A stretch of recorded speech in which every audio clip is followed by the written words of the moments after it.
Hey, beautiful people. Let's talk about this gorgeous Scorpio New Moon.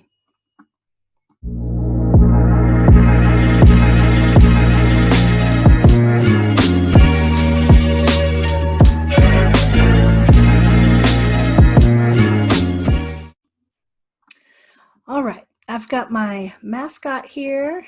Let's see how long he can hang.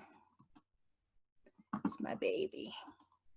This is the sweetest dog, I swear. He is actually blind, mostly blind. And he's the alpha of the pack. We have 4 dogs. How does the blind one become alpha? Well, domestication, that's how. He would never be alpha in the wild. Anyway, so November 15th, depending on where you are, I'm on the East Coast, so this new moon is happening right after midnight on the 15th. For a lot of people, it'll be on the 14th, obviously. But it is at Scorpio 23 degrees. And, you know, as I was sort of feeling into the energy of this lunar cycle, Spirit gave me the image of, in the never-ending story, when precious little Bastian here is making his wishes to create the new Fantasia. And, you know, Fantasia has just been through their Phoenix destruction, and it is this precious innocent soul's wishes that rebuild the new Fantasia. And he's saying, why is it so dark? And the adorable little Empress says, in the beginning, it's always dark. And so there's this feeling of, you know, we're still in this Phoenix transformation energy. And honestly, at least for the United States,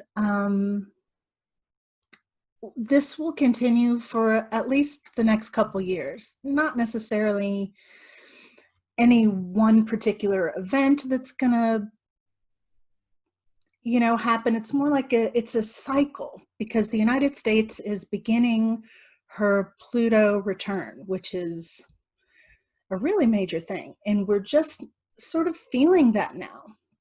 But we're gonna have all of these mini cycles within cycles as we go through this. And so we have this, I mean, the energy of this moon feels very sweet to me. I don't know if you guys feel that way, but I feel like my physical body has been taking a hit, but spiritually, I've had a lot of energy. And I feel this hope. I feel that I could sit down and like make some wishes and actually feel hopeful that they could come true. Do you feel that way? It's kind of, I guess it depends on how attached we are to outcome and attached to details. But we'll get into that. So here's the chart. 12:06 a.m. This is Eastern time. So here is our moon right here. Our new moon at 23 degrees and 17 minutes. Now let's take a look at what this moon is touching in the chart. First thing, this moon is conjunct the IC, which isn't on the chart here, but the IC is the point opposite the MC, which is the midheaven. And this is an axis. This is the gravity axis. And the IC is truly one of my favorite points on the chart. It is the deepest, most intimate place. This connects us to our families, our homes, our ancestors, our ancestral DNA, what makes us feel safe, our inner child, all of that stuff. Our most private, sacred, our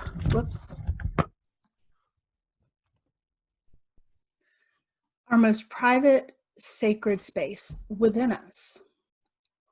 And this is giving us a new beginning. One of the themes that's been really, really loud lately is the spiritual practice of healing our ancestral DNA. The DNA that we carry holds the traumas of our ancestors, of our actual family members, their pain we carry with us. And this is not, woo-woo weirdness. I mean, there's an aspect of it that is, I can't lie, but there's science to this. He's starting to bark. Stop. There's science to this. If you want to look up some of this science, there's a study called, it's about the grand mice. If you Google that, you'll probably come across it. I've talked about it before. You may have heard me talk about it. But anyway, we carry these traumas, and the spiritual practice of healing that, it's really powerful and important.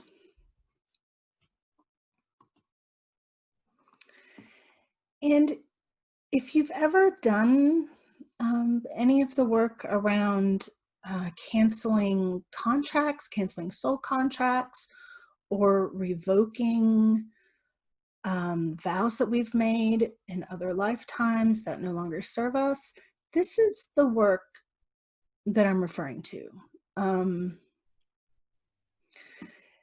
The key is you have to be ready for what lies on the other side of that. Say for instance, you're in a crap relationship and you do the ceremony or you do the spiritual work to cancel any soul contracts or vows that you've made in all lifetimes, all timelines, et cetera, et cetera. You cancel these that no longer serve you, serve your highest and best. You better be ready to leave that relationship then, or the next day, because it can be that dramatic. It can be that big and sudden of a change. So you have to really make sure that you're ready to embody what it means to not have that soul contract or that vow in your life. So we have this opportunity, a sacred opportunity to do that. Okay, so that's the IC connection with this moon.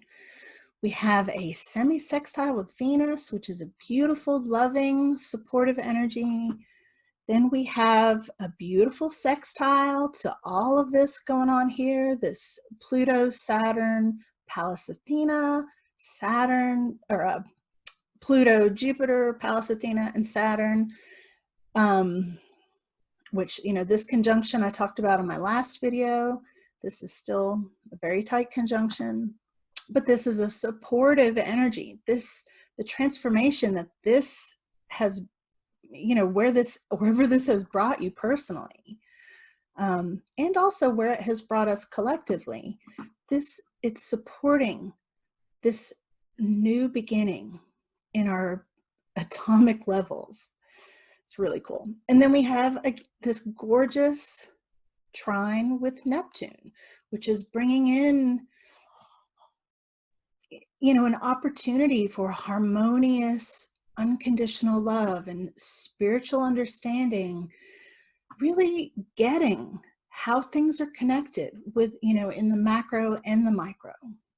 It's all in there and all supporting this beautiful, I'm going to keep saying this, beautiful Scorpio New Moon. And there really aren't any harsh aspects. It's all harmony, all harmonious aspects to this moon. I really just feels gorgeous to me. So the Sabian symbol for 23 degrees of Scorpio. Now, Sabian symbols go from 23 degrees in 1 minute to 24 degrees. So we're actually reading the Sabian symbol for Scorpio 24. That's the one that encompasses all the minutes in between those degrees, if that makes sense. So this Sabian symbol is crowds coming down a mountain to listen to one man. There are some other interpretations of this degree. The other one that feels important is a little bit of a twist where it says the crowds are coming down from the mountain after listening to a man, meaning they were up on the mountain when they were listening to him. Where this one, it says they're coming down the mountain to listen. So either way, we're going to talk about this the same way. So being on a mountain represents like a peak spiritual experience. And when you have a peak experience, when you're in it, you don't have access to all of the information. It can be very overwhelming. It's like a blast. And I'm saying spiritual experience, but really I just, go with me with the metaphor here.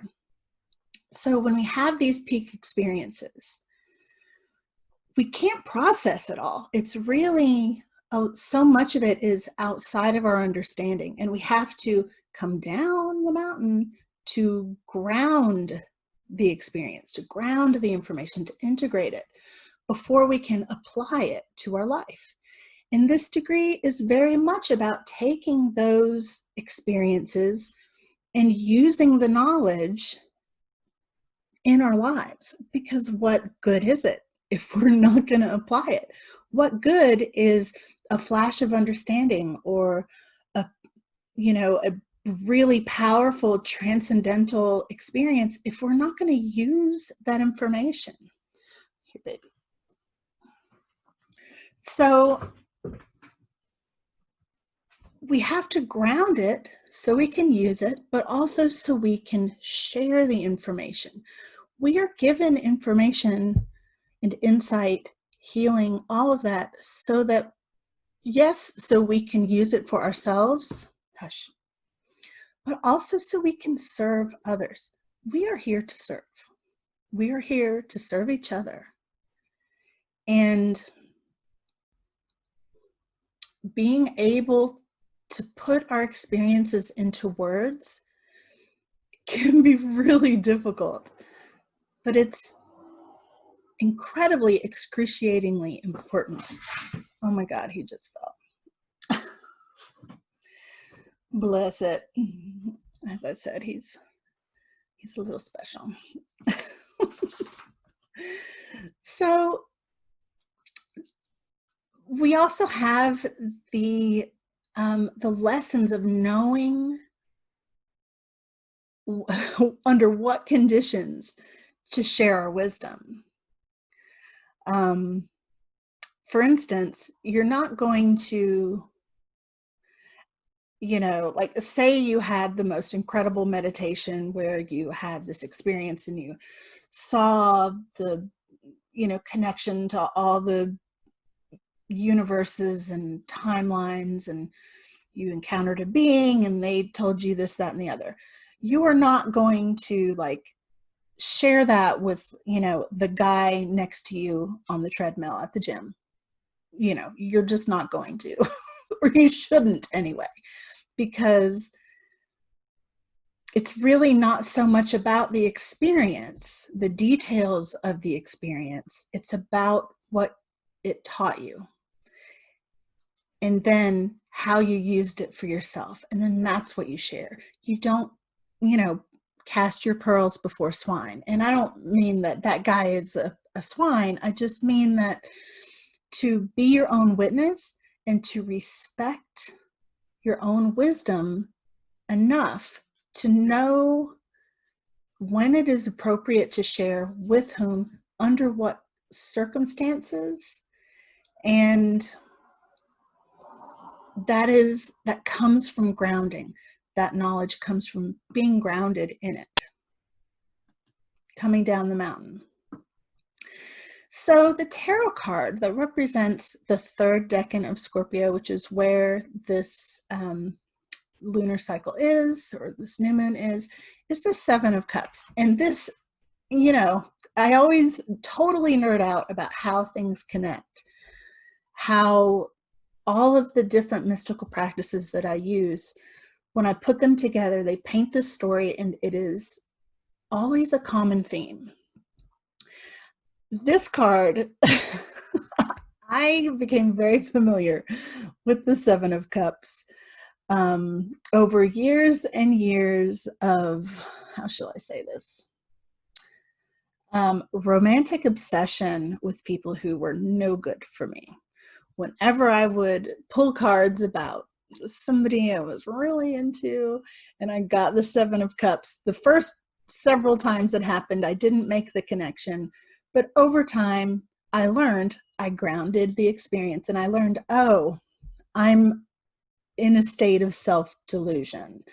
I am lying to myself, not seeing clearly. All of the things I'm thinking about are ungrounded. They're all ungrounded, and this is not going to go very well. This is actually one of the reasons why I love working with synastry astrology and couples and relationship problems, because when I learned this lesson, the lesson that this card was teaching me, wasn't easy, and it took me a ridiculously long time. But when I applied the knowledge to my life, well, guess what? I was able to find true love, a healthy, stable, balanced, beautiful relationship. And it's because I was able to take all of this and bring it down the mountain. But this card, like every other card and basically everything else in mystical practice and in practical life, there's a spectrum here. So the shadow side is kind of what I was just talking about: self-delusion, self-deception, letting our fancies get the best of us. Okay.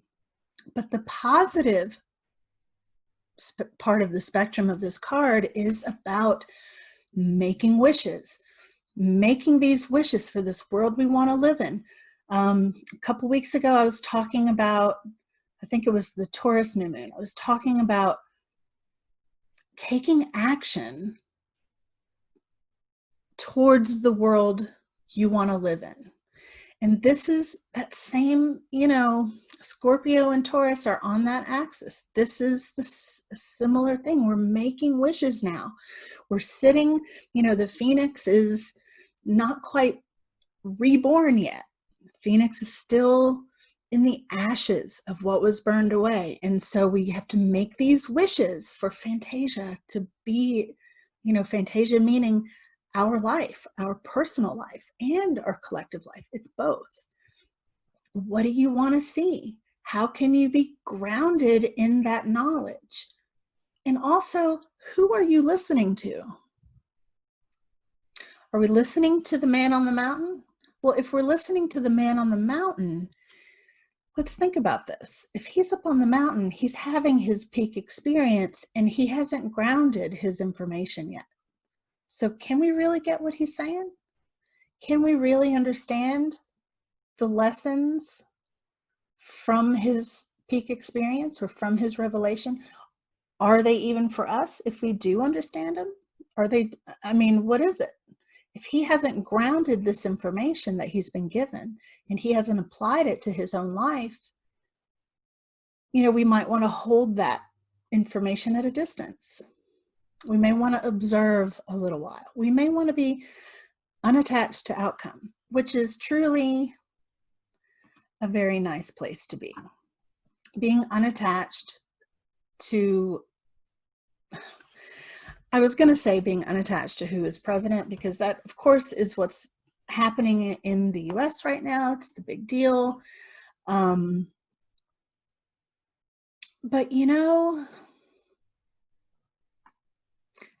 if we are giving away our power, if our well-being is dependent on who the president is, then there are some things we need to learn and ground. And I'm not saying anything let me backtrack a little bit. I know there are a lot of issues on the table right now politically, and I really don't want to talk about politics, but I want to just encourage you and just gently suggest that if you are in a state of worry, maybe your guy won and you're worried it's going to be taken away, or maybe your guy didn't win and you're worried he's not going to win. However it is for you, just, sort of explore this idea of, what if it's okay either way? What if we're still heading to this beautiful future that we're all wishing on? Regardless, maybe it's working out just the way it's supposed to. That's what I believe anyway. And, I'm a queer person, so I have some horses in this race, but nobody has power over my well-being like that. Freedom is not determined by who's president, honestly. Yes, there are details, but anyway, moving along. So this is our graph of the vibrational energies that the planets are making in the sky. And in my last video, I was talking about this big peak here of the 13 vibration. And the 13 vibration is that Phoenix Scorpio death and rebirth transformation energy. And so we're really sort of still in this, okay? And let me just say that as I study historical events and how these vibrations play out around those events, it's not always the exact day that things happen. Sometimes nothing happens. This is just a vibration and energy that is available to us. It isn't a prediction. It's just an energy. But I'm learning through studying the past what types of vibrations seem to be prevalent around certain events. So we have this huge transformation energy, and honestly, I haven't found a historical event that is so powerful in just this one energy here. Now, yes, we have some of this other going on here with some empathy in the black and some, progressive frustration here in the sort of brown color. And then this inner wisdom here, the 714 vibe. But this is really, that's really big. And so is that just the election? Is that everyone wanting a change, regardless if your guy wins or not? We all really want to change. We may not agree on the type of change we want, but we all want to change. And so this is just really showing that. So our moon is right around in here. It's calming down a little bit, but we've got a peak here, more of that 13 vibe. And then we have this peaking of the 1714 vibration here. Now, this, historically speaking, I've seen this sort of inner wisdom, depth, and discipline energy happen around events. Let's see, I think it was the Columbine shooting. There was a peak of this vibration. The JFK assassination had a lot of this going on. I'm not predicting that something horrible is going to happen. I'm just saying that this is an energy that makes us really think. It makes us go inside and become contemplative, meditative, and thoughtful. Now, if you look ahead, so this spectrum that I'm showing here is from the beginning of November through the end of January 2021. And we have this coming up here, which I'll talk about as we get closer to it. That's a lot of different blendings of energy, and we know in the US what's supposed to be happening around this time. also around this time here. So, you know, we're just in it for a minute. You know, it's kind of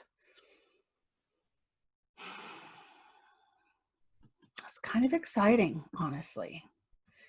Now, if you look here, so this is a year from the beginning of November this year to November next year.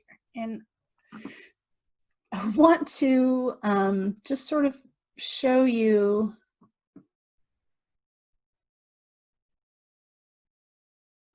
this here, which is a year from now. We have some pretty big energy spikes of the 7 vibration and the transformation vibration. So why am I showing you this? Well, basically, I just want to sort of drive home this idea that it's not one event in our world that we're, you know, it's not one thing that's going to change everything. So what are you wishing for? Make your wishes and make it a thing, you know? Do it with passion. Do you remember at the end of the movie when Bastion is riding on Falcor and he's like, look over there, there's the rock guy, and look, those are those guys that threw me in the dumpster, and they fly down and they jump, the bullies jump inside the dumpster, and he has this great time. He's just filled with life. He's enthralled. He is enjoying his creation. So the homework is to, of course, watch The Neverending Story and just think about the wishes you want, the wishes that you're going to make, the wishes that you are making.